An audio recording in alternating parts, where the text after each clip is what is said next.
have, in fact, broken the law and violated their own protocol when getting a FISA warrant to spy on Carter Page. This according to a brand new letter out tonight from the House Intelligence Committee Chairman Devin Nunes. Also tonight, the important questions are being asked. We should have answers very soon. And also tonight, Trump-Russia collusion crusader Adam Schiff, he's admitting, we have the tape, he has seen no evidence that this collusion exists. Former Clinton independent counsel, even Ken Starr, he's saying Robert Mueller is way beyond his mandate. So is this even more proof that the investigation has been and continues to be a witch hunt? And also breaking right now, Vladimir Putin, he's unveiling nuclear weapons that he claims can avoid detection. We're going to explain tonight why the liberal media, Democrats, Obama, Hillary Clinton are all to blame. And the liberal mayor of Oakland, California, under fire for aiding and abetting criminal illegal immigrants. He's actually warning them about federal ICE raids. Is the mayor putting law enforcement and American lives in danger? The short answer, yes. Also, Fox News reporting that the commanding officer during the Florida school shooting ordered some deputies on the scene not to enter the school. This answers a ton of questions. A lot of breaking news. We get started in our breaking news opening monologue. All right. These are massive and huge breaking developments tonight about what is severe Obama-era FISA abuses. This letter, just released tonight to the Attorney General Jeff Sessions, the House Intel Committee Chair Devin Nunes, is detailing how the FBI may have literally broken the law and violated Bureau protocols when obtaining that FISA warrant to surveil Trump campaign associate Carter Page. Now, in this letter released tonight, Nunes points out specific DOJ guidelines when it comes to FISA surveillance. He writes, quote, under the subsection, FISA verification and accuracy procedures, the FBI itself acknowledges this importance. Quote, the accuracy of information contained within FISA applications is of the utmost importance. Only documented and verified information may be used to support FBI applications, FISA warrants to the court. Given this new information, Chairman Nunes, he is now demanding the DOJ explain if, in fact, these protocols are still in place. We already know the answer. They never verified this. And if they are, the chairman wants to know how officials will be punished for violating this law, lying to a FISA judge, and not following protocol. This letter also points out how using this false information in a FISA court could violate several laws. Look at them on the screen. 18 U.S.C. 242, using color of law to conduct a targeted investigation based on the pretext of law enforcement. Then you have 50 U.S.C. 1809, surveillance conducted under color of law in a manner not authorized by a FISA conspiracy, obstruction of justice, and contempt of court. What this means is this scandal is getting bigger and bigger, unlike an abuse of power we have ever seen in the history of this country. That's why we are unpeeling layer after layer of this onion. Now, Greg Jarrett, Sarah Carter, Jason Chaffetz, the great one, Mark Levin, will all have reaction to this tonight. And also breaking, we have more evidence the Democrats' Trump-Russia collusion narrative for 20 months is a complete farce. Democratic Congressman Adam Schiff, you know, the ranking member of the House Intel Committee, longtime professional Trump hater, he's now admitting that the scary, damning, earth-shattering information that he has now been playing up for more than a year is already in the public domain. Really? Where is it? Watch this. You said you had more than circumstantial evidence of treasonous collusion with Russia. What specifically were you referring to? And please be specific, because if it's true, I do believe Americans have the right to know a year later what that is. Well, I've certainly said that there's ample evidence of collusion. I've never used the word treason. Only Steve Bannon has used that word. But if you look at the facts that are already in the public domain, they're pretty damning. Is it enough for Mueller to bring charges? Because if it isn't enough for Mueller to bring charges, what does that mean?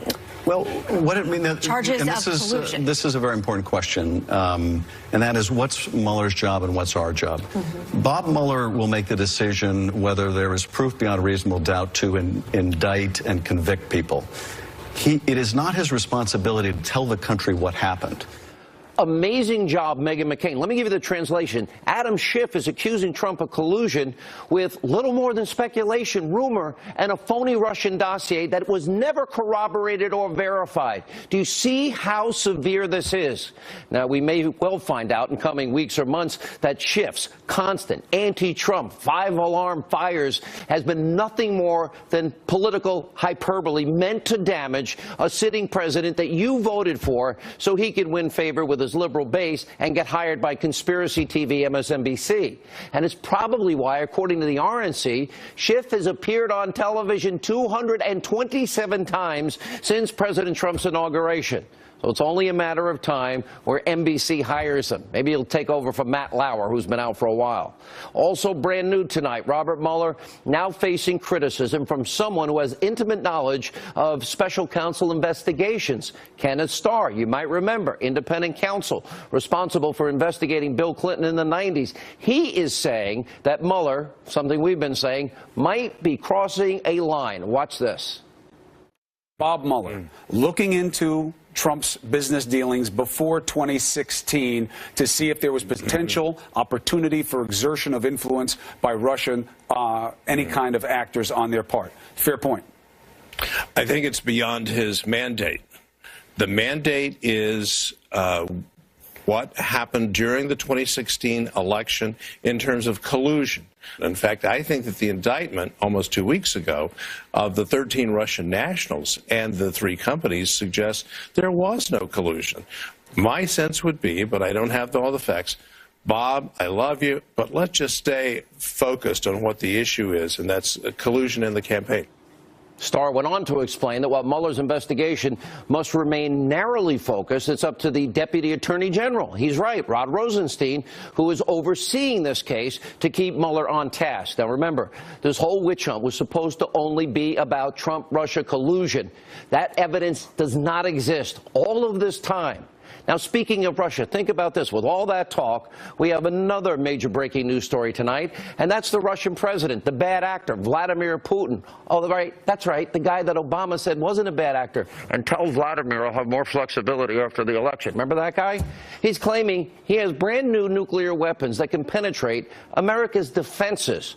Now, Putin made the announcement during a State of the Nation speech. He detailed how these new weapons literally include a nuclear power cruise missile and a new hypersonic missile and a nuclear-powered underwater drone. U.S. officials are casting a lot of doubt on Putin's comments, but saying that his new cruise missile is still in the test phase and has crashed a few times? Okay. Now, here's my point tonight. You have the liberal media and the Democrats totally obsessed over a conspiracy theory, Trump-Russia collusion, even though we have zero evidence. Putin, every single day, as we are doing this, is getting stronger. And the left and the media are literally playing right into Putin and Russia's hands. Now, Putin's entire goal, what is it? To sow political discord in America. And that's exactly what the left, that's exactly what the media are literally doing by going down the Russia collusion rabbit hole with no evidence. Then there's Barack Obama and Hillary Clinton. Remember Obama mocking Mitt Romney for daring to call Russia a threat and then ignored threats, specific threats in 2014 from Devin Nunes and others on the House Intel Committee, and he told President Trump, stop whining about the election and election interference just days before the election. And Hillary Clinton, stupidly, remember that silly reset button? She's going to reset relations with Russia, and then she helped approve giving Russia and Putin control of 20% of our uranium. And then she paid for the Russian dossier filled with Russian government lies. You know, so great job, media and Democrats. You've done a great job dividing the country and lying to the American people without evidence and pushing baseless conspiracy theories because you hate Donald Trump and Vladimir Putin's getting stronger. Now, we have more breaking news tonight. This story is outrageous. The Department of Justice is trying to determine if the mayor of Oakland, if she literally obstructed justice, warning criminal illegal immigrants about ICE raids. Now, this liberal mayor, well, she took to Twitter on Saturday and to alter illegal immigrants and warn them in the Oakland area that, hey, federal immigration authorities are preparing to conduct operations. Now, the acting head of ICE is blasting this mayor, saying that her stunt allowed about 800 criminal illegal immigrants to avoid arrest. And he also said this on Fox and Friends this morning. Let's take a look. What she did is no better than a gang lookout yelling police when a police cruiser comes in the neighborhood, except she did it to the entire community. I mean, it's beyond the pale. I've been doing this for 34 years, and this is a whole new low to intentionally warn criminals that law enforcement's coming. Being a law enforcement officer is already dangerous enough, but to give the criminals a heads up that we're coming in the next 24 hours increases that risk, puts them, you're talking about, these are American heroes that strap a gun to the hip every day to defend this nation, and to tell the criminals we're coming the next 24 hours, it's just incredible. Beyond incredible. The mayor of Oakland is literally aiding and abetting criminal illegal immigrants, and of course she is defending her actions, writing on Twitter, not talking about the consequences. I don't regret sharing this information. It is Oakland's legal right to be a sanctuary city, and we have not broken any laws. We believe our community is safer when families stay together. Okay, they did break laws. We have laws on the books. It's pathetic.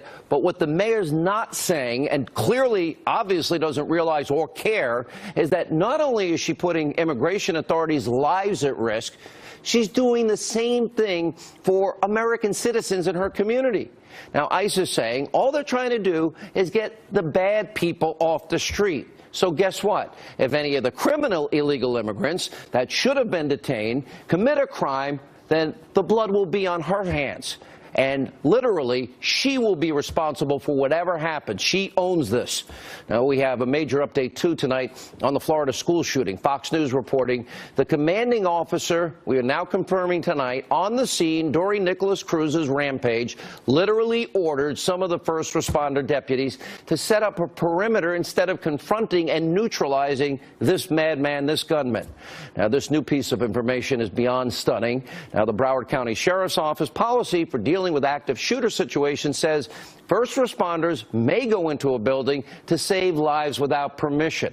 The policy does not appear to mention anything about setting up a perimeter. If that's the case, then the question is, why did at least 4 Broward County Sheriff's deputies not rush into the school like the neighboring community Coral Gables officers did to save lives? Now, Fox News is also reporting that there were delays in allowing EMTs to go inside the school. Remember, we're talking about kids. These moments, precious seconds, save lives. And we also know that there were dozens of missed warning signs prior to the shooting by the FBI and the Broward County Sheriff's Office.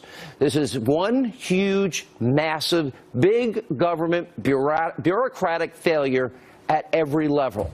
The government failed the people of Florida, and as we have been telling you, Broward County Sheriff Scott Israel is refusing to accept even an ounce of responsibility. And he's also saying that he likely will not release video of how deputies responded so that we, you, the American people, can see exactly what happened. Shameful, because a tragedy could have been prevented. All right, back to our top story. Joining us tonight, Fox News contributor Sarah Carter, Fox News contributor Jason Chavis, Fox News legal analyst Greg Jarrett. Greg, it's your night. This released letter by Devin Nunes tonight, when you are now questioning whether or not the FBI not only followed protocols, but whether they broke the law. And we will have an answer. He's demanding one in 7 days. There is a set of guidelines. It's a book. It's really the Bible for the FBI. They have to memorize it. It says what they can and cannot do. On the one hand, when it comes to a criminal investigation, they cannot open it unless they have articulable factual basis for it. They had none here, yet they opened the criminal probe of the Trump campaign. The second is, in a counterintelligence probe, they have to submit evidence for a surveillance warrant that is corroborated and verified. Again, it's in the dialogue. Don't we know it was never verified? That's right. By the way, because in January, Jim Comey goes to Trump Tower and says it's salacious and it's not verified. And this is in October. This is months earlier. he's now admitting months later that it was never verified. That's right. And they used it. And using it is a violation of at least 6 different felony statutes. You noted some that Devin Nunes has pointed out, which are the ones you and I have been talking about, plus a couple of others he mentions there. But clearly abuse of power, I think perjury, false and misleading statements, fraud, and conspiracy to commit fraud. So all of these are serious crimes punishable by 5, 10 years behind bars. And if you deceive a court and conceal evidence from a judge in order to spy on Americans, that is a whole set of crimes. This is going to come due now. This is happening. They are in deep trouble. All right, Congressman, let me go to you, then I want to bring Sarah in. So we know that before the Nunes memo, where they waited till the very last day and hours before the deadline to release the information that then became the Nunes memo. We know that Rod Rosenstein went into Speaker Ryan's office and begged him, don't give the information that has been subpoenaed. Now I want to know, Rod Rosenstein, he has 7 days to explain this. And I suspect he's not going to want to answer again. And he's the guy that appointed Mueller. How should this be handled from a legal standpoint when you have separation of powers, when you have oversight authority, as you once did? Yeah, no, look, Devin Nunes and Trey Gowdy and the crew is doing exactly the right thing. Give them 7 days, a very specific question, allow them to come up. I'm proud of the fact that Speaker Ryan is backing them and supporting. I would also encourage Devin Nunes to look at the security clearances of these people. Why do these people still have security clearances? You don't have a security clearance, you don't have a job. But these people, they are given great latitude, but the law and the guidance, as Greg pointed out, is very clear, and it looks as if it was clearly broken. One of the things, Sarah, I want you to weigh in on all of this, but also add the point that Ken Starr made earlier, because this is an important point, and he was accused of the same thing, going beyond the mandate of what the special counsel is. I mean, literally every day I see, and I believe, my gut, the special counsels, there's somebody in there that's leaking, because they don't like the fact that they're being covered and uncovered, in the sense that, look at the people that Robert Mueller hired. So when Ken Starr says it's beyond the mandate, how far beyond the mandate have we gone here? I think we've gone extremely far beyond the mandate. And remember, Ken Starr also argued that he was told by Janet Reno to go after those perjury charges against then-President Clinton. So his mandate was expanded, he said, by the Attorney General at that time. And I think that's important to note. So what we have to ask ourselves here is there's one specific question, and I just want to go back to Chairman Nunes' letter that says, what has the DOJ and the FBI done to bring these people, to investigate them or to bring charges against them? We want to know what's going on here. And then if you go to the special counsel and you see the expansive nature of this special counsel, and you now hear Adam Schiff is saying himself that, you know, basically he's saying there's no real evidence of collusion. It's all out there. It's speculative. I mean, we may never know. It's out there. What is out there? Nobody can answer. Where is the collusion? What is it? There is no collusion. As of yet, there has been no proof whatsoever that President Trump's campaign... Listen, if he doesn't have that answer and he says, oh, it's already out there, what is it? Somebody needs to ask him as he goes on 272 shows auditioning to be the next Rachel Maddow or Lawrence O'Donnell. Well, there's going to be charges. I mean, I believe right now Chairman Nunes as well as Senator Grassley are right over the target. You know, I keep hearing this over and over again. This is going to need to be investigated. There are going to be answers to these questions. I'm telling you, there will be answers to these questions. And remember, the Inspector General's report is coming out, Sean, and that is going to reveal a lot. And I think it's going to be very soon. It was supposed to be this month. I'm hearing that it could still possibly be this month. They may extend it into April, but we don't know yet. We need it sooner than later. Greg. Here is the problem. In order to bring these people to justice who appear to have committed a variety of crimes, you have to have the Department of Justice prosecutors.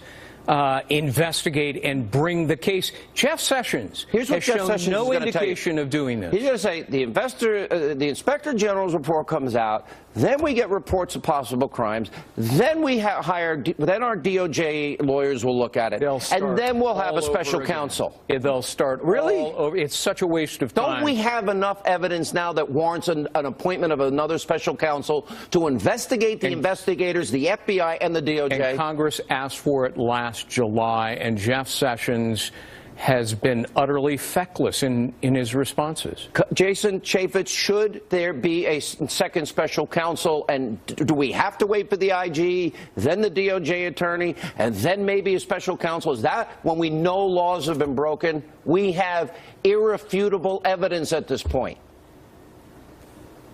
Look, you have an attorney general who's recused himself out of the very job. I've been saying for a few months, it's time for, I'm sorry, Jeff Sessions is a good, honorable person, but he's not up to the job. He doesn't have the guts to get what needs to be done. He's recused himself out of everything. You don't need a special counsel if you have an attorney general who can actually, you know, move the ball forward and do what he's supposed to do and administer justice, but he's nowhere on this. So if you're going to keep the attorney general in place, then go get a second special counsel. Jeff Sessions is not the Attorney General. He's the AG in name only. It is being run by other people. Rod Rosenstein? Largely Rod Rosenstein. All right. Sessions is kept in the dark, out of major decisions.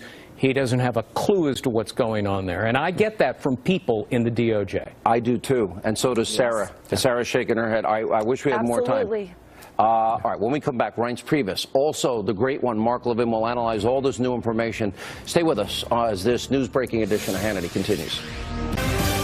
She's fiercely loyal, as she said, perhaps problematically before the House committee yesterday. She tells white lies on behalf of the president. So I assume she will continue to defend him and do whatever she can to protect him wherever she may be. Yeah, it's left all of us saying, define white lie. Define non-substantive lies. Well, Hope Hicks had a very elevated position with Trump, and her loyalty to him helped garner that. But this is not a battle-tested person who knows how to weather storms. Things are about to get pretty ugly inside the White House, and the question is, for somebody like Hope Hicks, why did you stay that long? She's got to get ready for Mueller. She's got to get ready for a trial. I mean, things could get ugly. All right, Joe's lost his mind, obviously. The Destroy Trump media having their field day following yesterday's announcement, Hope Hicks, that she was resigning her position as White House Communications Director. Joining us now with reaction, he was there himself, former White House Chief of Staff Reince Priebus. All right, first of all, I defy all of these phony, overpaid, so-called journalist, hypocrite colleagues that are lazy beyond belief. Okay, this is a white lie. The president would love to be on with you, Liberal Joe, but he's busy that day, okay? Meaning the president has no intention. Or Reince, your tie actually looks great tonight when I really think your tie looks hideous. That's a white lie, and they've all told well, them. Look, you know, I mean, this is part of what's driving money in the media. It's Trump world. It's trashing Trump. It's all part of what's been happening since day one with the president. Look, I mean, you look at what it's like in the White House. You're working like a dog. You're getting destroyed in the press. Many of these people are spending hundreds of thousands of dollars on lawyers, and you know, and you look at the results, and they're very good. But you have to go to hell and back in order to get there, Sean. You know, and this is another thing. So the media will say, okay, well, Donald Trump is never going to be somebody that he's not. He's not going to be the president, the mainstream establishment president that they wanted elected. They would have had that with Hillary. He's his own man. So if the president vents or tweets that he's annoyed with something, is that how he makes decisions, or is it part of a process? Well, that's just it. I mean, the American people voted for a disruptor. But what I always try to explain to people all the time is that the media is obsessed with the decision-making process. Who's in, who's out, who's up, who's down, a tweet of the day. But this is really how the president makes decisions. He measures things out. He measures things out. He puts really smart people that might not agree with each other in the same room. But what I always tell people, focus on the results. Look at the results. results. Remember 4 things: federal judges in Gorsuch, ISIS, regulations, tax cuts, those 4 things. If you look at the results of what this president has accomplished, and you ignore the palace intrigue, ignore what the media wants to talk about every day that really doesn't matter. You mean energy, independence, you really can't and find a whole open lot that hasn't been accomplished. Look at the statistics today. What, a 49-year low? Unemployment issues? Here's what I want to ask you. So Adam Schiff Look at the Heritage Foundation. He got 64%. Look at the Heritage Foundation. I think the other day they said 64% of his agenda. And I would tell you, the Heritage Foundation they were no big pro-Trump organization when Donald Trump went down that escalator. So it's not like there are Trump cheerleaders out there making these numbers up. It's actually true. Let me ask you this. Adam Schiff is a mission. I thought Meghan McCain destroyed him on The View. I didn't watch. We showed the clip. She did. And I give her all the credit in the world. She did a phenomenal job. Adam Schiff, it's all in the public arena now about Trump-Russia collusion. I'm like, is there any evidence? Have you ever seen anything? Because I haven't. You know, I've never seen anything. I've been told by high-ranking members of the FBI, as I've mentioned before, I won't get into it again, but they flat out told me that one of those articles, the original New York Times article that apparently won an award the other day for journalism, was overstated, untrue, and many other things about it. And these were people from the FBI that told me this. So, look, you know, I've never seen it. I know the president hates it, and he hates watching it. But I would just suggest as always, move forward. Last question. Just because the president vents in a meeting as he's making a decision, I think I want to fire that person, what is the real process? Does he do it when he says it, or is it part of a process? No, listen, there is a process. There was a process when I was there. It's the same process that was followed by Ronald Reagan and Bush 43. There's a principals committee where major decisions are brought through with all the principals of the White House, major departments, general counsels. They all come up to the president with a decision memo in hand, presented to the president for a decision. Now, there are some things, though, that the American people understand that the president at times gets tired of waiting on. If he knows what he's going to do about the issue in regard to, say, transgender in the military, he's going to make a decision. He's been talking about steel tariffs since the 1980s. I may not be a big fan of steel tariffs, but this is what President Trump's agenda is all about, and the staff is charged with executing the agenda of the president, and the agenda of the president is getting done, and it's working for the American economy. All right, Ryan, it's always good to see you. Thank you for joining us. We appreciate it. All right, when we come back, the great one on our top story, yes, the FBI could have committed crimes and broken protocol. The great one, Mark Levin, responds to all of that. That's straight ahead.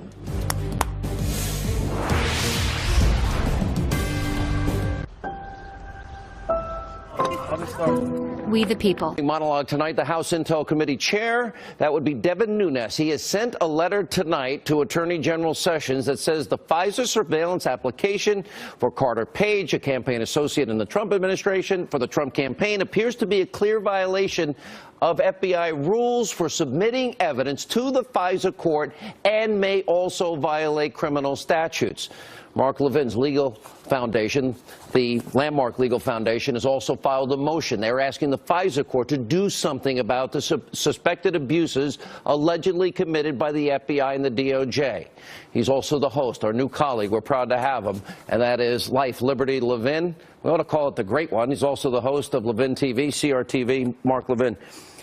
This Nunes memo that I have here, that the FBI could have committed crimes and that they broke protocol, don't we already know when you don't tell a FISA judge in your initial application, subsequent renewal applications, that Hillary bought and paid for the dossier and it was never verified and the law specifically says to verify it? Don't we know that they violated a law? Mark Levin, constitutional scholar. You know, Sean Hannity, let me tell you something. The judges on this FISA court so far have gotten away without being scrutinized. If you're a federal judge Forget about the FISA court, a federal district judge, appellate court, the Supreme Court. And you know as a matter of fact that you were misled. Now I want everyone to listen to this. And you know as a matter of fact that the information that was provided to you or the information that wasn't provided for full context led you to issue a warrant to spy on an American citizen under the idea that the American citizen was an agent of Russia who was likely to commit a crime. And by the way, that citizen, Carter Page, last time I checked, he hasn't been charged with anything. If you're a judge, and we've had successive judges in this FISA court over a period of 1 year, and you don't do something about it, Congress needs to look into this. I do not expect the Department of Justice to investigate the Department of Justice. I just don't. I don't expect the FBI to investigate the FBI, but I damn well expect federal judges serving as FISA court judges to make sure that conduct wasn't committed in front of them. Now, let me tell you something. Last April, Landmark Legal Foundation filed secretly with the FISA court because we don't have any standing. Nobody has standing. Nobody really knows how this works. And we said to the court, hey judge, guess what? Guess what just took place in your courtroom? Here's what we said. You have the inherent jurisdiction to order an investigation of the FBI to get answers to this. Number one, last April, have this court's order or orders been used by intelligence and law enforcement entities of the federal government as a subterfuge to surveil private citizens and at least one United States senator, we were thinking of Sessions at the time, for political purposes? Number two, did government officials seek one or more national security surveillance warrants from this court as a pretext to conduct an investigation for the purpose of affecting an ongoing national presidential campaign and subsequent transition of an incoming president? This is last April. Number three, when applying to this court for one or more warrants in this matter, did the FBI inform this court that it had apparently paid some of the expenses of a former British spy who prepared the dossier, reportedly relied on in whole or part, in its application to convince this court to issue a warrant? Number four, when applying to this court, this is us to the judge, for one or more warrants in this matter, did the FBI inform this court that the dossier it reportedly presented in pursuit of one or more warrants had originally been prepared by the former British spy for a Washington research firm conducting opposition research against the Republican nominee for President of the United States, Donald J. Trump? This is important. Landmark Legal Foundation respectfully requests the court, the judge, the FISA judge, sitting in banc by herself, that she should direct the government to complete its investigation and report its findings to the court within 90 days. The court should also consider whether it's appropriate to issue an order to all relevant federal law enforcement and intelligence agencies to show cause as to why they should not be held in contempt for failing to protect the secrecy of classified information obtained pursuant to the court orders. Now, do you know what the judge said in response to us, the FISA court judge? I want you to listen to this. April 25, 2017. This is Rosemary Collier, the presiding judge.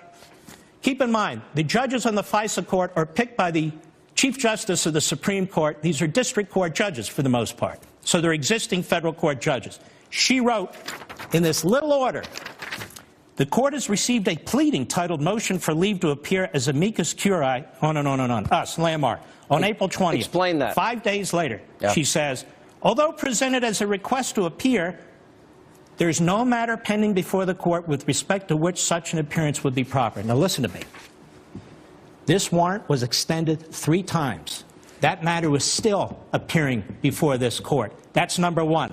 Number two, the court has ongoing jurisdiction to supervise the conduct of attorneys, the FBI, the Justice Department, before the court. Contempt may reach backwards even after a case has been concluded. In other words, this FISA judge, and quite frankly, was misdirecting when she said the matter's not before us anymore, when it was still before them, and this court, like any federal court, still has the power to reach back and hold people accountable. She did nothing. She did not call in the FBI, as far as we know. She did not call in the Justice Department. She did not ask for answers. She did not ask for an investigation. She didn't hold a contempt hearing. Nothing. You know what that tells me?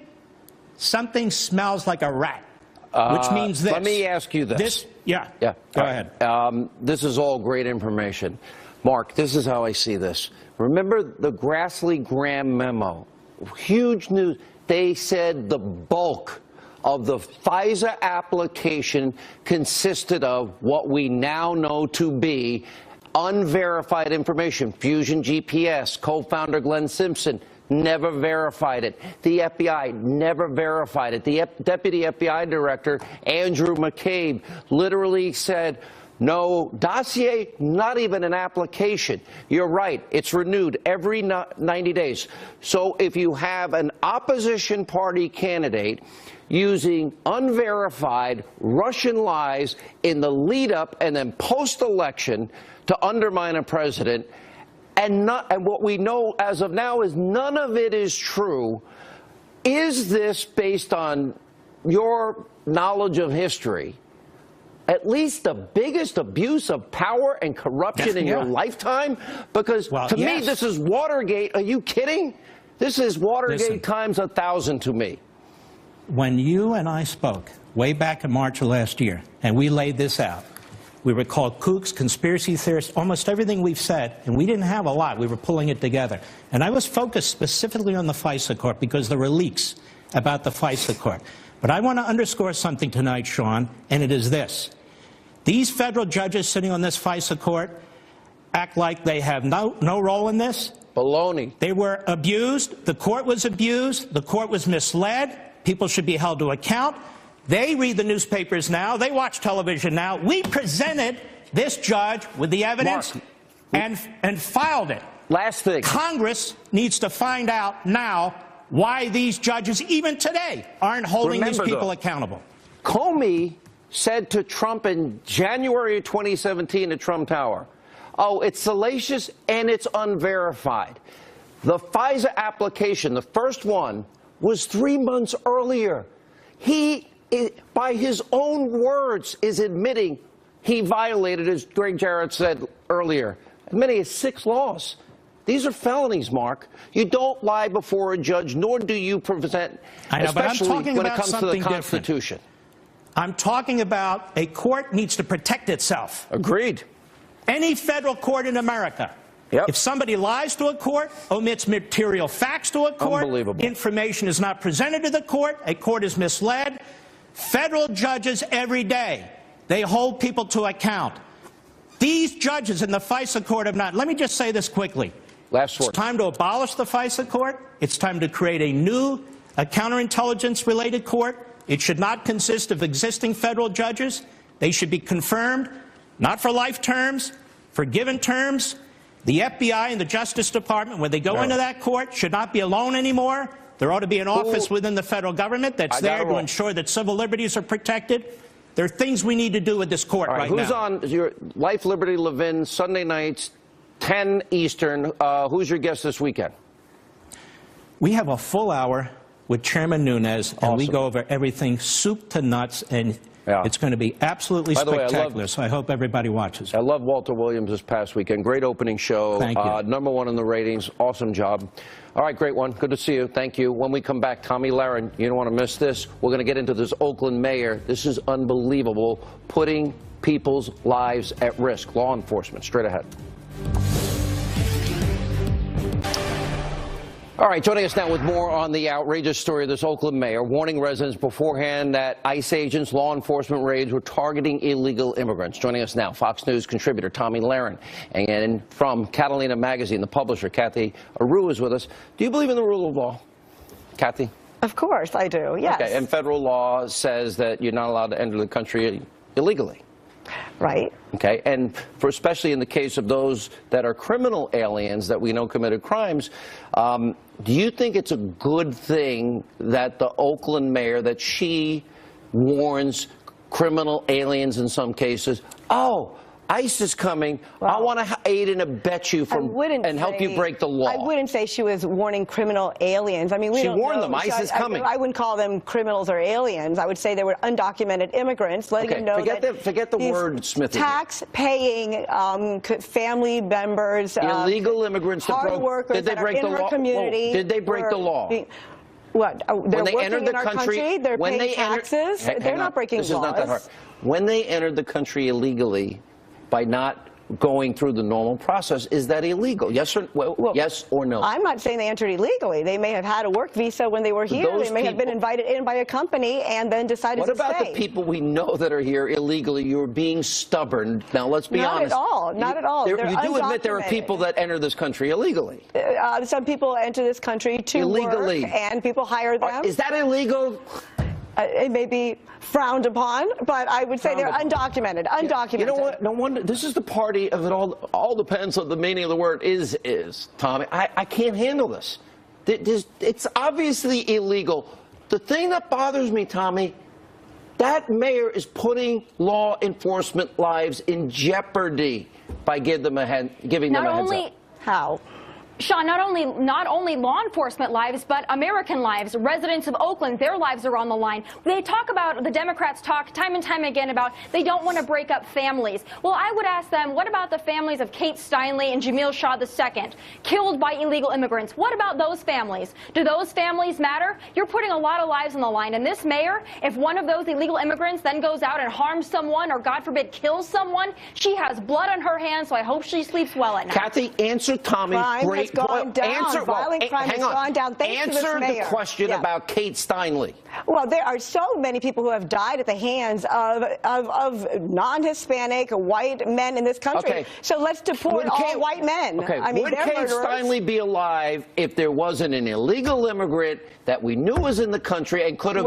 Would millions of people be alive if we didn't have white men that were committing these mass murders in this country? Tommy, so let's deport men. Let's deport men. Tommy. Wait. Illegal immigrants have no legal right to be here. And now you're changing the argument that we should deport white men, white American men, because they commit crimes. Let's talk about this. Illegal immigrants have no legal right to be here. They have no legal right to be here. They've already broken the law. They're contributing to their communities. They pay taxes, they're contributing to the community. What happens when one of these individuals doesn't contribute to their community? What happens if they harm or kill someone? There's always a bad apple in a group. There's always a bad apple. So let's get rid of every contributor in our community, every person that's with the family, helping their children, every hard worker, because of one bad apple. My blood pressure, Tommy, help me. Laws matter. All right, laws matter. And the mayor knows her city. The mayor knows her city. Checkmate Tommy Lahren on this one. Condi Rice confronted Adam Schiff on The View today. We've got that video and the Hannity hotline straight ahead. Today, a focus on innovation in the Southern Tier is helping build the new New York, starting with advanced manufacturing.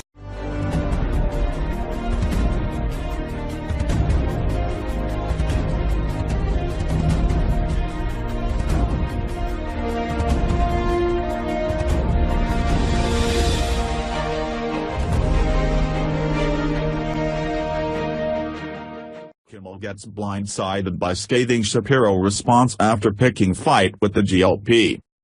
Conservative commentator Ben Shapiro sarcastically described ABC talk show host Jimmy Kimmel as a classy guy for a tweet likening Republicans' acceptance of campaign support from the National Rifle Association to a willingness to do the same from ISIS. Kimmel retweeted a post over the weekend, which read, "It would be hilarious if ISIS offered the GOP a ton of money cause there's no way they wouldn't take it and they'd have to start being like ISIS is what makes this country great." The tweet drew a response from Shapiro on Sunday, "What a classy guy that Jimmy Kimmel is. BTW, Jimmy, would you like me to remind you who called ISIS the JV squad while they built the terror state? And which party handed billions to the Iranian terror state?" Former President Barack Obama characterized ISIS as the JV team in an interview with The New Yorker in January 2014, as the terrorist group was establishing a foothold in Iraq and Syria.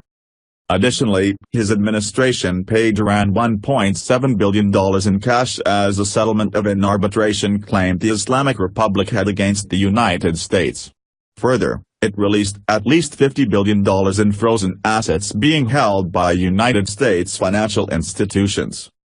The night of the February 14 Florida high school shooting, Kimmel accused President Donald Trump of doing worse than nothing in response to mass shootings in the country. Don't you dare let anyone say it's too soon to be talking about it, because you said it after Vegas, you said it after Sandy Hook, you say that after every one of these 8 now fatal school shootings we had in this country this year, Kimmel said. Children are being murdered, the host continued with emotion in his voice. We still haven't even talked about it. You still haven't done anything about it. You've literally done nothing. Actually, you've done worse than nothing. Kimmel then took members of Congress to task for taking money from the NRA. A number of other lawmakers who won't do anything about this because the NRA has their balls in a money clip also sent their thoughts and their prayers today, which is good. He said. They should be praying for God to forgive them for letting the gun lobby run this country. The NRA has been the focal point for many on the left in response to shooting, and some major corporations have chosen to break ties with the organization. As reported by the Western Journal, NRA Executive Vice President Wayne LaPierre voiced his support at PAC last week for strengthening the nation's background check system, denying firearms to mentally ill individuals, and improving security at schools as important steps that should be taken to address mass shootings. On Monday, the NRA retweeted an interview Shapiro gave to the Daily Signal at PAC in which he explained what should happen following Parkland. Shapiro called for dramatically heightening school security as well as a gun violence temporary restraining order, like that proposed by the National Review's David French. Shapiro explained the idea of the restraining order is that people close to a potentially dangerous individual can petition a court to have that person's right to bear arms removed for a certain limited period of time. French noted the length is usually 21 days.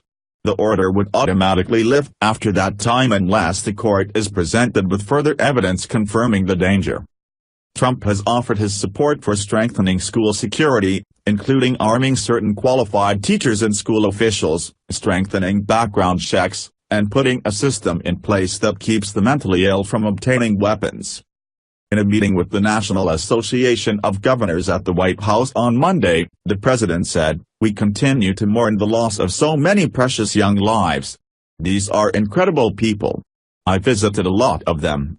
But we'll turn our grief into action." What do you think?